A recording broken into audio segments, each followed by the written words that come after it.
എൻ്റെ പേര് അഷ്കർ അലി. ഇത് ചൂടോല എന്ന് പറയും. സമയമല്ല, നമുക്ക് സാധനങ്ങൾ കിട്ടുന്നതിനനുസരിച്ചായിരിക്കും. ഇതിന് ഡിമാൻഡാണ് ഇതിന്.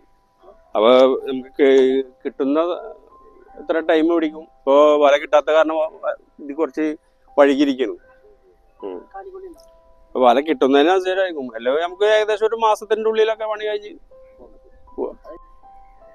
അത് 10 രൂപയുടെ മേലെ എന്തായാലും വരും. ഇത് കിലോക്ക് 1100 രൂപ ഉണ്ട്. ഒരു കിലോക്ക് അല്ല, നമുക്ക് കരമേൽ വരുന്ന എല്ലാ മീനും പിടിക്കാം. അത് ചൂടവല എന്ന് പറയുന്നത് ചൂടാണല്ലോ ഏറ്റവും ചെറുത്. അത് കെട്ടില്ല ഇതില്, അതിനെ ഉദ്ദേശിച്ചിട്ടാണ്. അപ്പൊ ഇപ്പൊ സീസൺ അല്ലല്ലോ. അല്ലല്ല, ഇപ്പൊ സീസൺ അല്ല. സീസൺ എന്ന് പറഞ്ഞാല് ജൂൺ ജൂലൈയിലൊക്കെ സ്റ്റാർട്ടിങ് ആവുള്ളൂ. സ്റ്റാർട്ട് ആവുള്ളൂ. ഇപ്പൊ നമുക്ക് മെയിൻ്റെനൻസ് പണികൾ ഇതുപോലെ എല്ലാവരും പണിയില്ല. അങ്ങനെ മെയിൻ്റെനൻസ്, വലപ്പണി, അങ്ങനെയുള്ള പിന്നെ ചെറുകിട പണിക്കാരൊക്കെ അങ്ങനെ പോയിക്കൊണ്ടിരിക്കും. ഈ വലിയ വള്ളത്തിൽ പോണം അങ്ങനൊന്നുമില്ല. നമുക്ക് ഏകദേശം ഒരു 20 നോട്ടിക്കലൊക്കെ എല്ലാ ദിവസവും പോയി വരണം. അല്ല, ലാൻഡിങ് ഇല്ല. അത് 30-35 പേരുണ്ടാവും. അല്ല, വലിക്കണതൊക്കെ നമ്മൾ തന്നെയാണ്. പിന്നെ വല വിടുന്നത് മെഷീനാണ്. നമ്മ ഒരാള് ചാടി കിടന്നു കഴിഞ്ഞാൽ അറ്റം പിടിച്ച് ചാടും, വെള്ളത്തിലേക്ക് ചാടും. അപ്പൊ പിന്നെ ഓട്ടോമാറ്റിക്കായിട്ട് പോയിക്കൊള്ളും. നമ്മള് ഇഞ്ചം വെച്ച് റൗണ്ട് ചെയ്തെടുക്കുക ചെയ്യാം. അതെ, വംശനാശം ഒരുപാട്. അത് എന്തൊക്കെ മീനെന്ന് പറഞ്ഞാൽ എല്ലാ മീനും ഉണ്ട്. ചെമ്മീനായാലും ഞാരനായാലും എല്ലാ മീനും വിപണി കുറവാ. എന്ന് വെച്ചാല് അതിപ്പോ നമുക്ക് അതിനെ പറ്റിയിട്ട് വിശദമായിട്ട് അറിയില്ലല്ലോ. കൂടുതലും അല്ല, യന്ത്രവൽക്കരണ ഇതൊക്കെ വരുന്നതായിരിക്കാം. ഒരുപാട് അനുകൂലമായിട്ടുള്ള മീൻപിടുത്തം കാര്യങ്ങളൊക്കെ ഉണ്ടല്ലോ. ഒരുപാട് അങ്ങനെ ബോട്ടുകൾ. ഇപ്പോൾ വലിയ വലിയ ബോട്ടൊക്കെ പടഞ്ഞാറ് പിടിക്കുമ്പോൾ നമുക്ക് ഈ ചെറുകിട പണിക്കാർക്ക്, നമ്മളെ പോലത്തെവർക്കൊന്നും കരമേൽക്ക് മീൻ വരില്ല. കാരണം അതിനവിടെ തന്നെ പിടിക്കും. പിടിക്കണം. ഇപ്പൊ അതിനെ സംബന്ധമായിട്ട് ഇപ്പൊ തെക്കൻ ജില്ലയിലൊക്കെ അതിന്റെ സമരങ്ങളും കാര്യങ്ങളൊക്കെ നടക്കും. നിങ്ങൾ അറിയാലോ. ഈ വലാജിക്ക് വല എന്നൊക്കെ പറഞ്ഞിട്ട് ഒരുപാട്, അത് അടിയും മോളും മുട്ടിയിട്ടുള്ള വലയാണ്. അപ്പൊ അതില് പെട്ട് കഴിഞ്ഞാൽ ഒന്നും പോവില്ല. ചൂട് വന്നാലാണ് മീന് കുറവ് വരിക.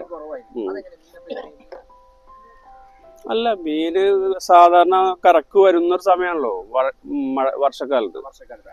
അതില്ലല്ലോ. നമ്മ കരയിൽ നിന്ന് വരുന്ന വെള്ളം ഇല്ല. ഇപ്പൊ അഴിയിൽ വരുന്ന വെള്ളങ്ങള്, അഴിയിലൂടെ ഒരുപാട് വെള്ളങ്ങൾ വരുമല്ലോ. നമുക്ക് കിഴക്കൻ മേഖലയിൽ വരുന്ന അണക്കെട്ട് പൊട്ടിച്ചാലും അങ്ങനെ അതൊക്കെ കടലിലേക്ക് വരും. അത് അത്രയും തണവുണ്ടാവും. അപ്പോഴാണല്ലോ ഈ കരക്കാണ് ഈ മീൻ വരിക. കുഞ്ഞുങ്ങളെ വിരിയിക്കാനും അതിനൊക്കെ വരുന്ന കരക്കാണ് വരിക. അപ്പൊ അതില്ല. ഇപ്പൊ അതില്ലല്ലോ. വർഷമല്ലല്ലോ, മഴ ഇല്ല. വർഷത്തിൽ തന്നെയാണ്. അല്ലാതെ ഇല്ല. അതിപ്പോ അങ്ങനെ അപൂർവൊക്കെ ഉള്ളൂ.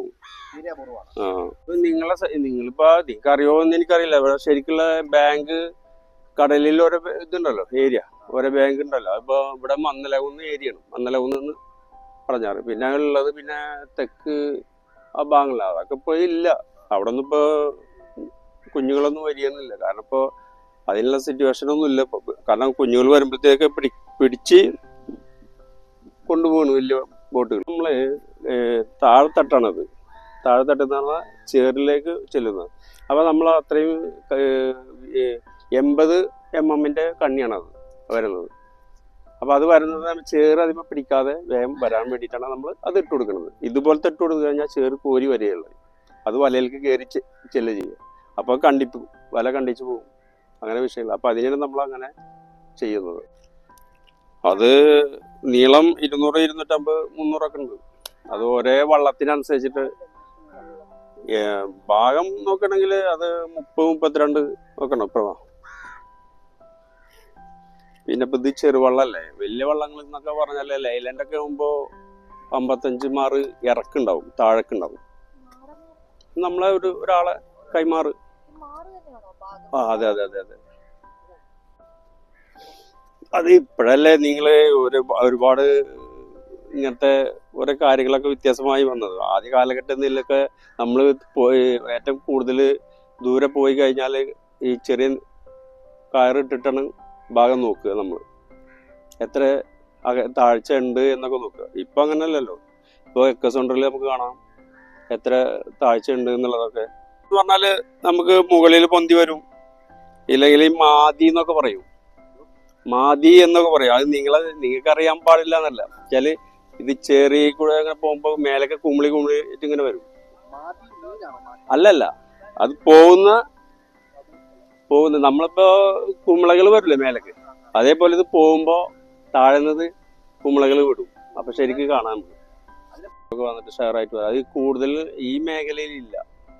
തെക്കൻ മേഖലയിലും വടക്കൻ മേഖലയിലാണ് അത് കൂടുതലുള്ളത്. തൊഴിലാളികളുടെ പ്രസ്ഥാനങ്ങളുള്ളത്. ഇവിടൊക്കെ കൂടുതലും മുതലാളിമാരുടെ പ്രസ്ഥാനങ്ങളാണ് ഈ ചേറ്റുവ പൊന്നാനിയുടെ ഉള്ളിൽ.